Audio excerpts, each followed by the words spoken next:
কোনো সমযোজী মৌল বা যৌগের অণুকে যদি প্রকাশ করতে চাই তাহলে লুইস সিম্বল বা লুইস বিন্দু দিয়ে বা লুইস পয়েন্ট যাকে বলে দিয়ে প্রকাশ করতে হয়। তো এই লুইস সিম্বলগুলো কি দেখো, ধরা যাক magnesium, sodium, boron, oxygen, bromine লেখা হয়েছে। তো এদের পরমাণু ক্রমাঙ্ক সাহায্যে আমরা জানতে পারি যে তাদের সর্ববহিস্থ কক্ষে ইলেকট্রনের সংখ্যা কত। তো ম্যাগনেসিয়ামের ক্ষেত্রে 2টি, সোডিয়ামের 1, বোরনের 3টে, অক্সিজেনের 6, ব্রোমিনের 7, যেহেতু এটা একটা হ্যালোজেন। তো কি করা হয় যে ওদের যে যোজ্যতা কক্ষের ইলেকট্রনগুলি সেইগুলিকে ডট চিহ্নের আকারে প্রকাশ করা হয়। ম্যাগনেসিয়ামের দুটো ডট, সোডিয়ামের 1, বোরনের 3টে ডট, 3টে ইলেকট্রন, অক্সিজেনের 6টা, তাই 6টা, ব্রোমিনের 7টা। তাহলে এবার একটা অণুকে কি করে প্রকাশ করা হয়, সেই অণুটাকেও ওইভাবেই প্রকাশ করা হবে, অর্থাৎ লুইস বিন্দুর সাহায্যে। তা আমরা দেখবো আজকে how to write a Lewis structure, কি করে একটা অণুর লুইস স্ট্রাকচার আঁকতে হয়। তার জন্য প্রথমে অক্সিজেন আর ফ্লোরিনকে আমরা দেখে নিই। অক্সিজেনের ক্ষেত্রে দেখো, অক্সিজেনের 2টো পরমাণু ইলেকট্রন দিয়ে ডট, লাল বিন্দু দিয়ে এদের বা লাল রেড ডট দিয়ে এদের ইলেকট্রন বোঝানো হয়েছে। তো মাঝখানে 2 জোড়া এরকম ইলেকট্রন রয়েছে, তার মানে এটা দ্বিবন্ধন বোঝাচ্ছে। এবং এই যে 1 2 3 4, 1 2 3 4, অর্থাৎ প্রত্যেকটা অক্সিজেনের 4টে করে ইলেকট্রন, অর্থাৎ 2 জোড়া করে নিঃসঙ্গ ইলেকট্রন জোড় বোঝানো হয়েছে।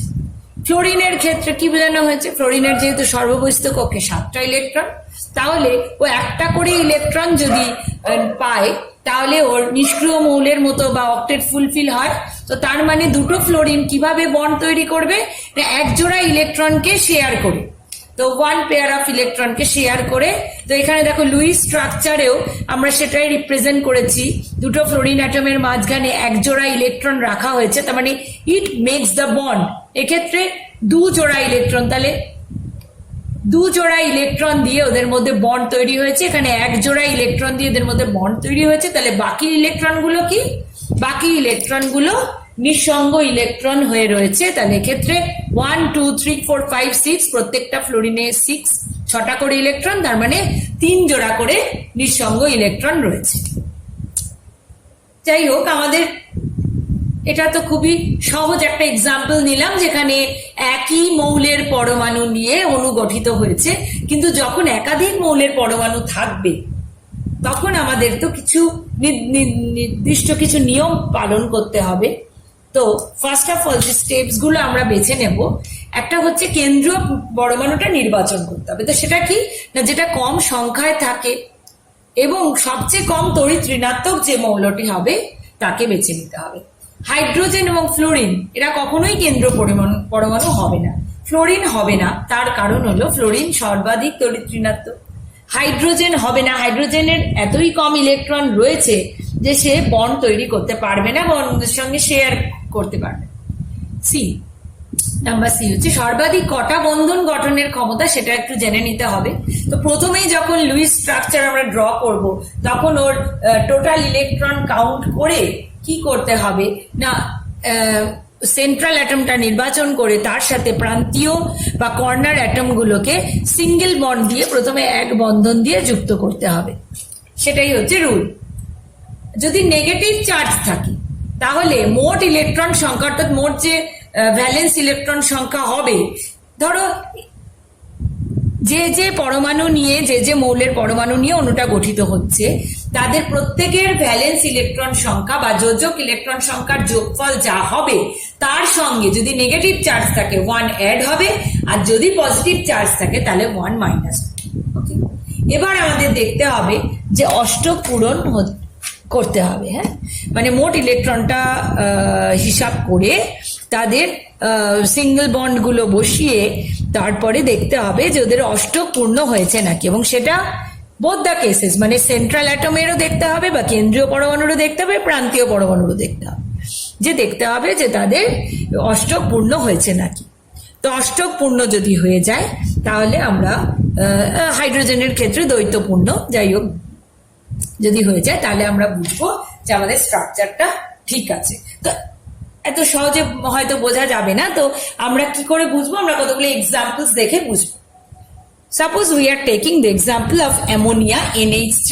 তো নাইট্রোজেন হলো মোস্ট ইলেকট্রোনেগেটিভ, তাই কেন্দ্রীয় পরমাণু নাইট্রোজেন হবে, প্রান্তীয় পরমাণুগুলো হাইড্রোজেন হবে। তো নাইট্রোজেনের ইলেকট্রন বিন্যাসে আমরা পাই বাইরের সর্ববহিস্থ কক্ষে 5টা ইলেকট্রন, তো তোর লুইস সিম্বল হবে N, তার সাইডে 5টা ডট। এবার আমরা টোটাল যোজক ইলেকট্রন কাউন্ট করব। নাইট্রোজেনের 5, হাইড্রোজেনের 1, তাহলে 5টা ইলেকট্রন নাইট্রোজেন থেকে এসছে, ওর যোজক ইলেকট্রন থেকে। হাইড্রোজেনের প্রত্যেকটার একটা, তাহলে 3টে হলে 1 into 3, তাহলে মোট যোজক ইলেকট্রন 8। তাহলে প্রথমেই আমরা কি করব, বন্ড বসিয়ে দেব 3টে হাইড্রোজেনের সঙ্গে 3টে। তাহলে 1 2 3 4 5 6, আমরা জানি 2 ইলেকট্রন মেক্স আ বন্ড, তাহলে 3টে বন্ড, তার মানে 6টা ইলেকট্রন। তাহলে মোট ইলেকট্রন কটা ছিল, 8টা, চলে গেল কটা, 6টা, পড়ে রইল কটা, 2টো। তাহলে এই 2টো ইলেকট্রন কি হবে, লোন পেয়ার হিসেবে বসে যাবে।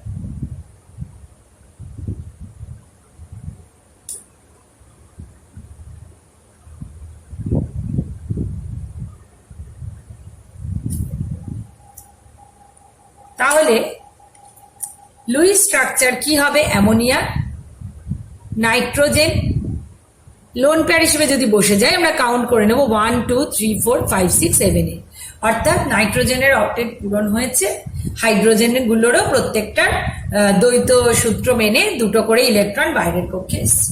তাহলে আমাদের লুইস স্ট্রাকচারটা কিরম হবে, সেন্ট্রাল অ্যাটমে নাইট্রোজেন হবে, আর 3 দিকে 3টে হাইড্রোজেন হবে, এবং ডট দিয়ে আমাদের ইলেকট্রন গুলো বোঝানো হবে। নেক্সট আমরা এক্সাম্পল নেব CO, কার্বন মনোক্সাইড। কার্বনের ইলেকট্রন বিন্যাস করে যোজক ইলেকট্রন পেলাম 4টে,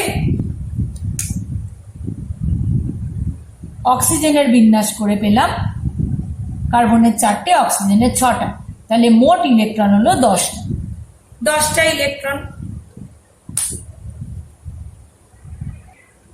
তো 10টা ইলেকট্রন আমরা প্রথমে কি করব, আগেই বললাম প্রথমে সিঙ্গেল বন্ড বসিয়ে নেব। কার্বন আর অক্সিজেন এর মধ্যে সিঙ্গেল বন্ড বসিয়ে নিলাম। সিঙ্গেল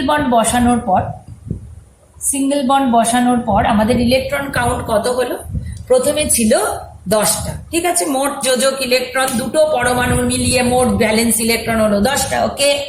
বন্ড একটা হলো, বন্ড কি নিয়ে নিল, কটা নিয়ে নিল, 2টো নিয়ে নিল, ওকে, ভেরি গুড, 2টো নিয়ে নিল। তাহলে রেস্ট পার্ট পড়ে রইল কটা, 8টা ইলেকট্রন, 1 2 3 4 5 6। অক্সিজেনের অক্টেট ফুলফিল হলো, 1 2 3 4 5 6 হলো, ফুলফিল হলো 6 প্লাস 2 8। বাকি পড়ে রইল কার্বনের জন্য 2টো, কার্বনের কি অক্টেট পূর্ণ হলো, 1 2 3 4 হয়নি, তাহলে কার্বনের আরো 4টে ইলেকট্রন লাগবে। তাহলে কি করলে সেটা হবে না, অক্সিজেনের এই যে 1 2 3 4 অর্থাৎ 4টে ইলেকট্রন আছে, এদের যদি এরা কার্বন আর অক্সিজেন শেয়ার করে তাহলে কি হবে, তাহলে আরো যে 2 জোড়া ইলেকট্রন তাদের আমরা শেয়ার করলাম, 1 জোড়া ইলেকট্রন এদের মধ্যে শেয়ারিং হলো, এরপরেও 2 জোড়া ইলেকট্রন অক্সিজেন আর কার্বন শেয়ার করলো, তাহলে মোট 3 জোড়া electron, 3 pairs of electrons are shared between carbon and oxygen। তাহলে 3টে পেয়ার অফ ইলেকট্রন আমাদের কি দেবে, আমরা অলরেডি কোভ্যালেন্ট বন্ডের বেসিক্সে পড়েছি, 3 পেয়ার অফ ইলেকট্রন যদি শেয়ার্ড হয়, ইট উইল রেজাল্ট ইন ত্রিবন্ধন, অর্থাৎ কার্বন কার্বন ত্রিবন্ধন। খুবই ইজি, দেখো ড্র করতে গেলে 1 2 3, অর্থাৎ 2 ইলেকট্রন মেক্স 1 বন্ড। আবার আমরা কার্বন মনোক্সাইডটা রিক্যাপিচুলেট করে নেব, আমি দুবার করে বোঝাই যদি কোনো অসুবিধা থাকে। We are not having any interactions between us, তোমাদের প্রশ্ন করতে পারছি না, উত্তরও পাচ্ছি না, সো আমি এক্সপ্লেন করে দিচ্ছি আবার। দেখো কার্বনের প্রথমে আমি লুইস স্ট্রাকচার আঁকতে গেছি, তো কার্বন আর অক্সিজেন দুটোই পরমাণু, কার্বনের যোজক ইলেকট্রন কাউন্ট করলাম 4টে, অক্সিজেনের 6টা, তাহলে মোট 4 + 6 10টা। তারপরে কার্বন আর অক্সিজেন লিখে একটা সিঙ্গেল বন্ড এঁকে নিলাম, আঁকার পরে দেখলাম ওর কটা তাহলে গেল, দুটো ইলেকট্রন গেল, তাহলে 10টা ছিল, দুটো গেল, রেস্ট পড়ে রইলো কটা, 8টা। এবার এই 8টা ইলেকট্রনকে উই নিড টু পুট, অক্সিজেনের বাইরে পুট করে দিলাম, 1 2 3 4 5 6 7 8, অক্সিজেনের 8টা হয়ে গেল। কার্বনের বাইরে 8টার মধ্যে এখানে 6টা ইলেকট্রন বসালাম, 6টা ডট দিয়ে, আর দুটো পড়ে রইলো। 6টা বসিয়ে থেমে গেলাম কেন, 6টা বসিয়ে কাউন্ট করে দেখলাম অক্সিজেনের ফুলফিল হয়ে গেল। কার্বনের জন্য তাহলে পড়ে রয়েছে দুটো, তাহলে দুটো বসালাম। তারপরে কার্বনের কাউন্ট করে দেখছি 1 2 3 4, অর্থাৎ 4টে হচ্ছে, আরো 4টে লাগবে। তখন আমরা বুঝলাম কি, যে এই লোন পেয়ার ইলেকট্রন গুলো আর ওইভাবে বসে থাকলে হবে না, ওদেরকেও এরা দুজনে শেয়ার করে নেবে। শেয়ার করে নিলে কি হলো, 3 জোড়া ইলেকট্রন শেয়ার হলো, দ্যাট রেজাল্টস ইন কার্বন আর অক্সিজেন ট্রিপল বন্ড। তাহলে এইভাবে আমরা ওর বন্ডটা বুঝতে পারলাম, বন্ডিংটা বুঝতে পারলাম, এবং লুইস স্ট্রাকচারও ড্র করতে পারলাম। কার্যকরী আধান বা ফর্মাল চার্জ, এটা আবার আমরা ডিসকাস করব। তো ফর্মাল চার্জ বা কার্যকরী আধান কি কি হেল্প করে, এটা অ্যাকচুয়ালি কিন্তু রিয়েল যে চার্জ সেপারেশন, যে আধানের যে সেপারেশন, সেটাকে কিন্তু ইন্ডিকেট করে না। তাহলে কি করে এটা, এই যে আমরা লুইস স্ট্রাকচার ড্র করলাম, কি হিসাব করে না, ওর ভ্যালেন্স ইলেকট্রন হিসাব করে, সেই লুইস স্ট্রাকচারটা যে ড্র করেছি, সেই স্ট্রাকচারটা যে অ্যাকচুয়ালি যে লোয়েস্ট এনার্জি স্ট্রাকচার, মানে ঠিক হচ্ছে কিনা, সহজ ভাষায় বলতে গেলে স্ট্রাকচারটা যে আমরা ঠিক দিকে এগোচ্ছি কিনা, আমাদের আঁকাটা আর তার যে চার্জ রয়েছে এবং তার যা ফর্মুলা বলতে গেলে সেটা যে মিলছে কিনা, সেই বিষয়টাকে কিন্তু ও ক্লিয়ার করে বা হেল্প করে আমাদের রাদার। তাহলে ফর্মাল চার্জ বা কার্যকরী আধান সমান সমান V minus L minus half into H। V হলো যোজ্যতা কক্ষের ইলেকট্রন, L নিঃসঙ্গ ইলেকট্রন সংখ্যা মাইনাস বন্ধন জোড়ের মোট ইলেকট্রন সংখ্যা বাই 2। তাহলে ফর্মাল চার্জ কিন্তু আমরা কার ক্যালকুলেট করব না, যে ইনকর্পোরেটেড পরমাণুগুলো রয়েছে সেই স্ট্রাকচারে তার। আবার বলি, যোজ্যতা কক্ষের ইলেকট্রন মাইনাস নিঃসঙ্গ ইলেকট্রন সংখ্যা, মানে যে পরমাণুটার ক্যালকুলেট, এক্সাম্পল দিলেই খুব ইজিলি বুঝতে পারবে, তখন আর অসুবিধা থাকবে না। বন্ধন জোড়ের মোট ইলেকট্রন সংখ্যা, অর্থাৎ সেই পরমাণুটার সাথে যে বন্ধন জোড় রয়েছে তার মোট ইলেকট্রন সংখ্যা ডিভাইডেড বাই 2।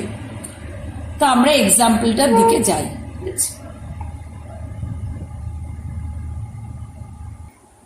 আমরা নিয়েছি কার্বনেট আয়ন। তো কার্বনেট আয়নের কার্বনের যোজ্যতা কক্ষের ইলেকট্রন কত, 4টে। অক্সিজেনের কি, 6টা। এগুলো আর এখন এক্সপ্লেন করছি না, ইলেকট্রন বিন্যাস তোমরা শুনতে শুনতে খাতায় পড়বে, করে মিলাবে। যদি আমার ভুল হয় অবশ্যই লেট মি নো। আমি মোট টোটাল মইটিটার ইলেকট্রন সংখ্যা গুনছি কত রয়েছে। কার্বনের যোজ্যতা কক্ষের ইলেকট্রন 4, অক্সিজেনের যোজ্যতা কক্ষের ইলেকট্রন 6, ঋণাত্মক আধান হচ্ছে 2। অর্থাৎ এই 4 প্লাস 6 ইন্টু 3, 6 ইন্টু 3 কেন, 3টে অক্সিজেন, তাই 3 দিয়ে গুণ হচ্ছে। প্লাস 2, এখানে প্লাস 2 কেন করব, প্লাস 2 করব কারণ হচ্ছে এখানে একটা ঋণাত্মক আধান, দুটো ঋণাত্মক আধান রয়েছে। তাহলে মোট কতগুলো ইলেকট্রন এই বন্ডিং এ ইউজড হচ্ছে, 24টা। এবারে আমরা ড্র করব। তাহলে কার্বন, সেন্ট্রাল অ্যাটম কার্বন, কারণ হচ্ছে কার্বন সবচেয়ে কম তড়িৎ ঋণাত্মক, 3 দিকে 3টে অক্সিজেন। তো আগের মতো প্রথমে আমাদের কি করতে হবে, সিঙ্গেল বন্ড এঁকে নিতে হবে। তাহলে ফার্স্ট স্টেপেই কিন্তু ডট গুলো দিইনি, ফার্স্ট স্টেপে আমরা সিঙ্গেল বন্ড এঁকে নিয়েছি। সিঙ্গেল বন্ড আঁকার পর দেখলাম 3টে বন্ড, তার মানে 3টে পরমাণু, তার মানে বন্ধনে ব্যবহৃত হয়েছে 6টা ইলেকট্রন। ওকে, তাহলে মোট ছিল 24টা, বাকি পড়ে রইল কটা, 18টা। তাহলে আমাদের মোট নিঃসঙ্গ ইলেকট্রনের সংখ্যা কত হলো, 24 - 6, দ্যাট ইজ 18। তাহলে এই 18টা ইলেকট্রন এবার আমরা বসাবো, প্রান্তীয় পরমাণুগুলোতে বসিয়ে দিয়েছি, 6টা 6টা করে প্রত্যেককে। বসানোর পর দেখছি অক্সিজেন, একটা অক্সিজেন কাউন্ট করলে সবগুলো সেম, তাই একটাই কাউন্ট করছি। 1 2 3 4 5 6 7 8। ওকে, তো অক্সিজেনের অক্টেট ফুলফিল হয়ে গেছে। কিন্তু কার্বনের দিকে দেখি তো, কার্বনের 1 2 3 4 5 6 6, দ্যাট ইজ ল্যাকিং, অর্থাৎ কার্বনের অষ্টক কিন্তু পূর্ণ হয়। তাহলে আমাদের সেকেন্ড থটে যেতে হবে, বা আমরা will move to the second step. যখন আমরা অষ্টক পূর্ণ হয়নি দেখব, তখন কি করব, এই যে রেস্ট পার্ট অফ ইলেকট্রন থাকবে, অর্থাৎ নিঃসঙ্গ ইলেকট্রন থাকবে, তাদেরকে আবার কিভাবে বন্ডিং এ ইনকর্পোরেট করা যায় সেটার দিকে লক্ষ্য রাখবো। এইটাই কিন্তু আমাদের লুইস স্ট্রাকচার ড্র করার একটা সিস্টেম। তাহলে এর আগে আমরা কার্বন মনোক্সাইড করলাম, কার্বন মনোক্সাইডেও আমরা সেম জিনিস দেখেছি, যখন অক্টেট ফুলফিল হলো না কার্বনের, তখন আমরা বন্ডিং এ আরো বেশি করে ইলেকট্রনকে ওদের মধ্যে শেয়ারিং করালাম। তো এখানেও তাই হবে, কার্বনের দেখছি অষ্টক পূর্ণ হয়নি। তাহলে আমাদের নেক্সট স্টেপটা কি? স্টেপ থ্রিটা হচ্ছে এই অক্সিজেনের থেকে একটা পেয়ার এসে কার্বন আর অক্সিজেনের মধ্যে, ধরা যাক এই নাম্বার 1 করে, যে কোনো একটা অক্সিজেনই নিতে পারি আমরা। তো এখানে নাম্বার 1 আমার ইচ্ছে হয়েছে নাম্বার 1 কে নেব, আমি চুজ করেছি নাম্বার 1 কে। তো এই আরো দুটো ইলেকট্রন তাহলে কি হবে, এই কার্বন আর অক্সিজেনের মধ্যে শেয়ার্ড হবে, সমভাবে ব্যবহৃত হবে। ওকে, এবার আমরা কাউন্ট করে দেখি, তোমরা বলবে ঠিক কিনা ভুল দেখবো। এই দুটো অক্সিজেন তো আগের মতোই রয়েছে, দে আর কেপ্ট ইনট্যাক্ট। তাহলে ওদের কিন্তু অষ্টক পূর্ণ ছিল, এখন আগেও ছিল, এখনো আছে। এই অক্সিজেনটাকে দেখবো 1 2 3 4 5 6 7 8, সো 8 ওকে ফার্স্ট। কার্বনের 1 2 3 4 5 6 7 8, কার্বনও ওকে। তাহলে আমাদের ধরে নিতে হবে স্ট্রাকচারটা ঠিক আছে। এবার ফর্মাল চার্জ কি করবে, আমাদের সঠিক হয়েছে কিনা সেটাকে ফাইনালি ভেরিফাই করে দেবে। কিভাবে করবে না, আমরা ফর্মাল চার্জ ক্যালকুলেট করব। আমরা নাম্বারিং করেছি অক্সিজেন গুলোকে আলাদা করার জন্য। অক্সিজেন 1 কি করব, আমাদের নিয়মটা কি ছিল, ভি মাইনাস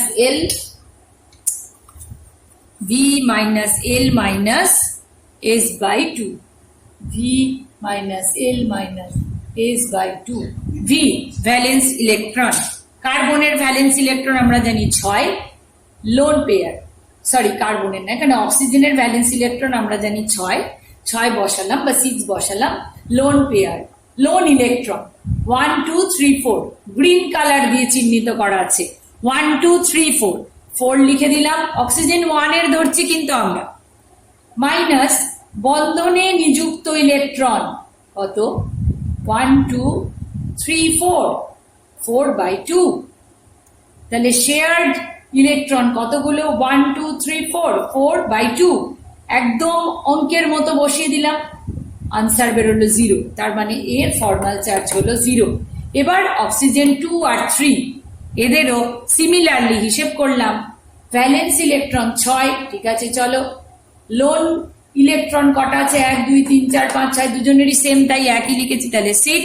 তাহলে 6 মাইনাস 6, বন্ধনে নিযুক্ত কটা হলো বা শেয়ার্ড কটা, 1 2 2, 2/2, 6 মাইনাস 6 মাইনাস 1, 0 মাইনাস 2/2 মানে -1। তাহলে 2 আর 3 এর ফর্মাল চার্জ হলো -1।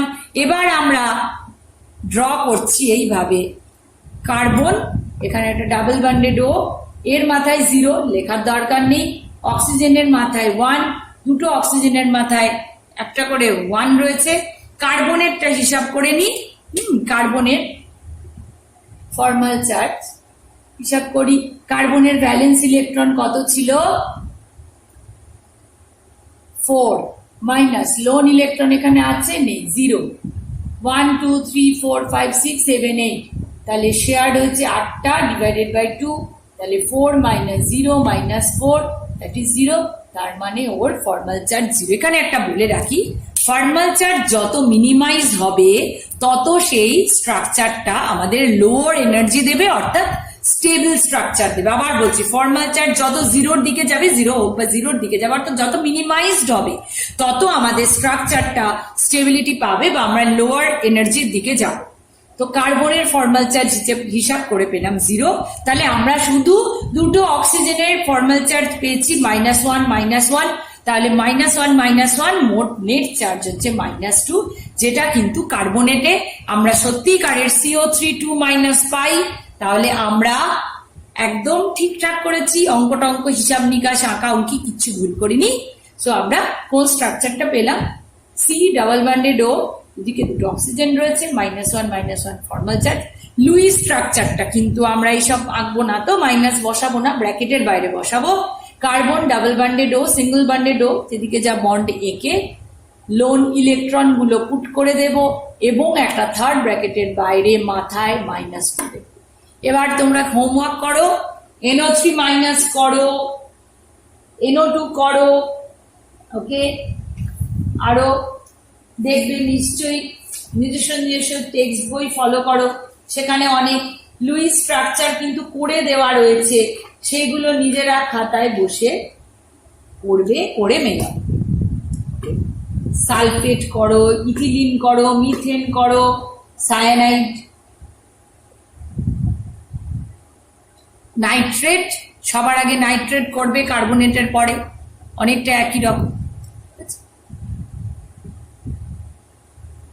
সো এবার আমরা নেক্সট সেশনের দিকে যাব, আপাতত এইটুকু।